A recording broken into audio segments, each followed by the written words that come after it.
the Executive Toastmasters Club contest for the International Speech Contest, we will be welcoming Andrea Payne with her speech. And I have that, but not on top of me. So let me hold up everybody by looking at it. The name of her speech is Nobody Worth Weighing For. Nobody Worth Weighing For, Andrea Payne. And let's go ahead and make sure that she is spotlighted. There she is. Miss Payne. Tick, tick, tick. My heart began to beat faster with each passing second on the clock. A sweet anticipation and thoughts flooded my body and mind. My thoughts floated on cloud 9. Guys, love is a beautiful thing.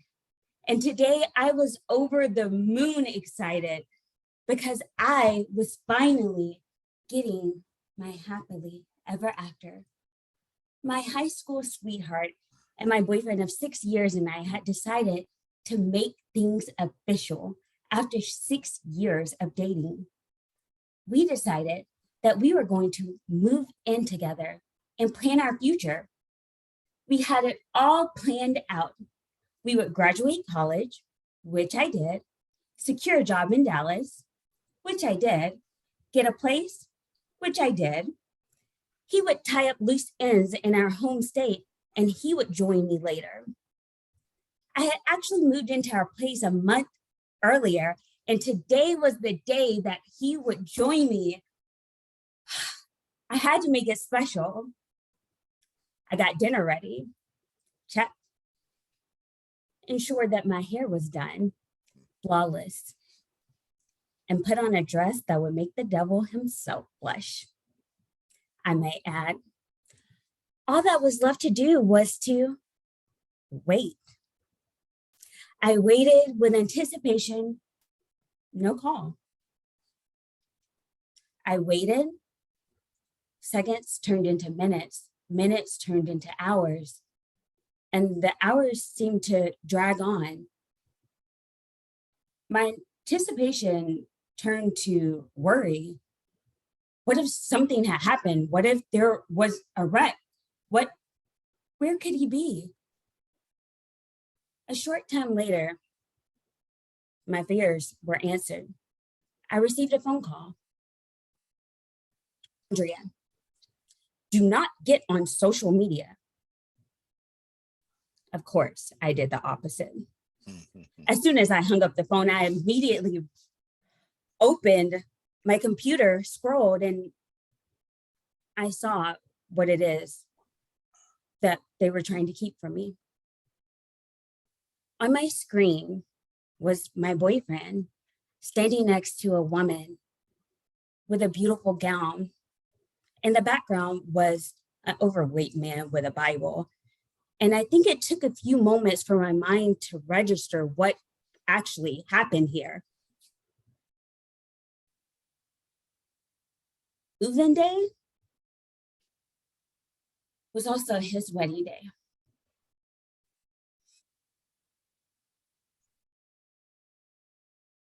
Disclaimer number 1. If you have any sharp objects nearby, please remove them, as I will not be held liable for any harm that comes from you resonating with my story. Let's continue.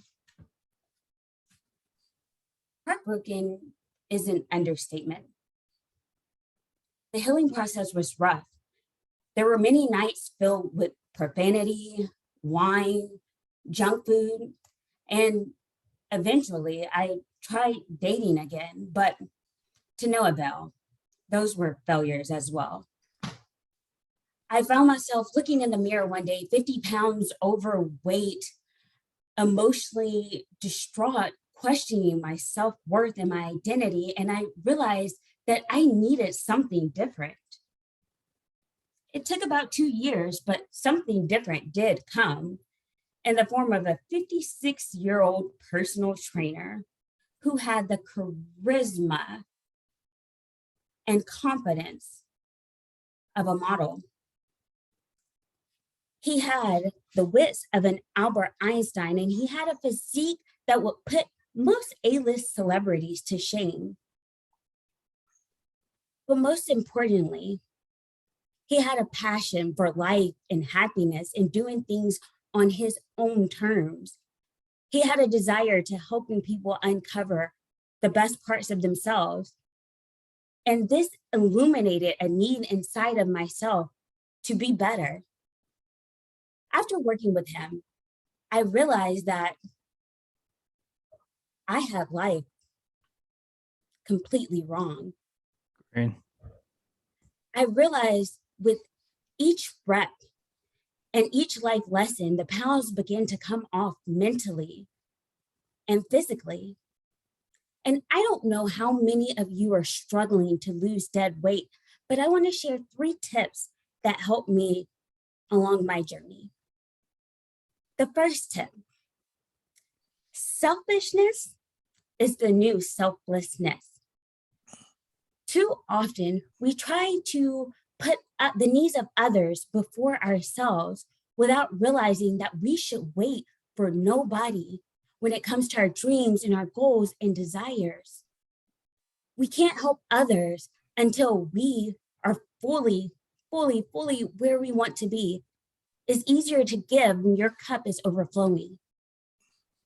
2, in order to lose weight, you have to evaluate and cut your BS. Hello. And disclaimer number 2, guys. BS means belief system. Too many of us are holding on to values and ideals and labels that don't reflect who it is that we want to be. For me, I had to essentially become a nobody. I scraped everything that I knew about life so that I could become the somebody that I desired to be. And lastly, pain is a part of this process. It won't be comfortable and it won't be easy. Trust me. I lost friends and aspects of my social circles, essentially becoming a nobody to them. But what I gained in the process was so much more valuable. I gained a new outlook on life, and I gained a newfound love for myself. So I guess you can say in the end, becoming a nobody was truly worth the wait. Thank you.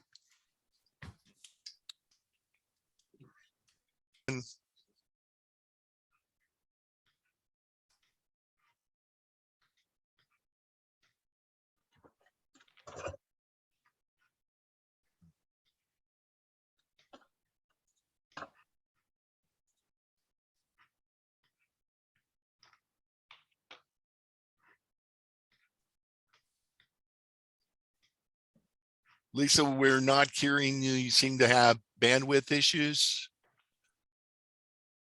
Sometimes it can help to turn your camera off. I mean, we won't get to see you, but at least we'll hear your evaluation.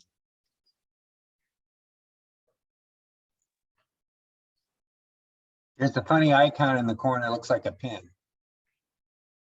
It could be that your mic on the actual, on your deal might be muted. So just kind of check for that as well. Still not hearing you, Lisa. Now, can you hear me now? We can hear you now. Are you? Yes. Is it scratchy? No, you sound fine. Okay, it's just scratchy on my end. Okay. Matt, if you Okay. would start the timing over again. Yeah, I haven't started yet. I'm starting when she starts. Okay, good. Thanks. We ready? Yes, ma'am.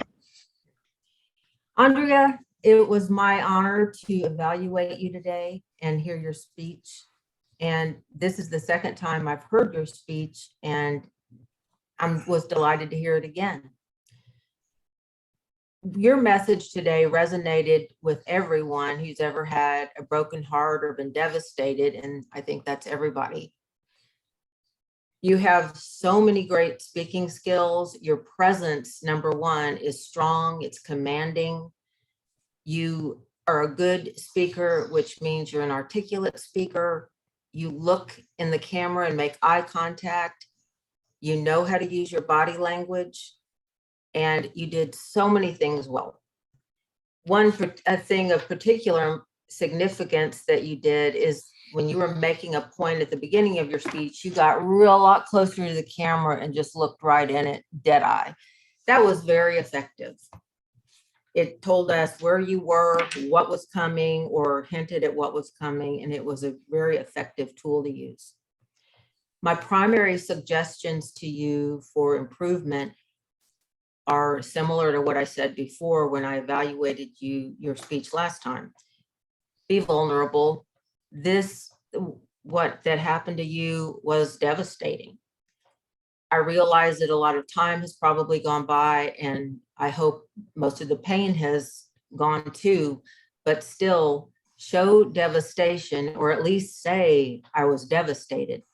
You did reference sharp objects, but to me, that didn't quite ring true anymore. It may have resonated with others, but it just didn't convey to me the depth of how you must have felt then. Angry, alone, shocked, devastated, just stunned.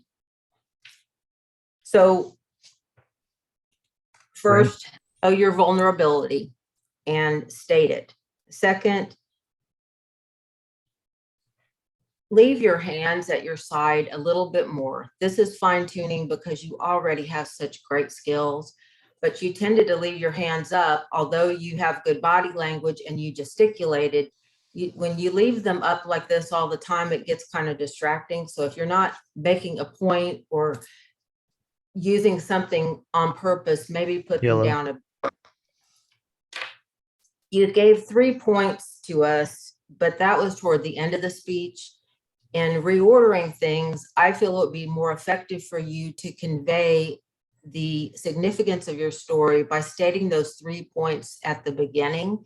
And then as you tell us how you healed and how you became stronger and a more powerful woman, you go through those 3 points then. Loved your speech.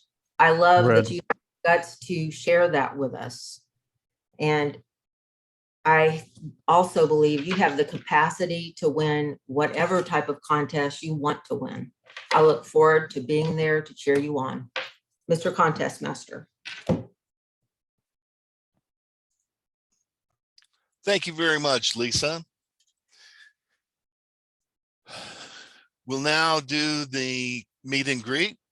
So let me spotlight Lisa again. Hello. I'm telling you, computers are just not being friendly today. Not to me. Well, also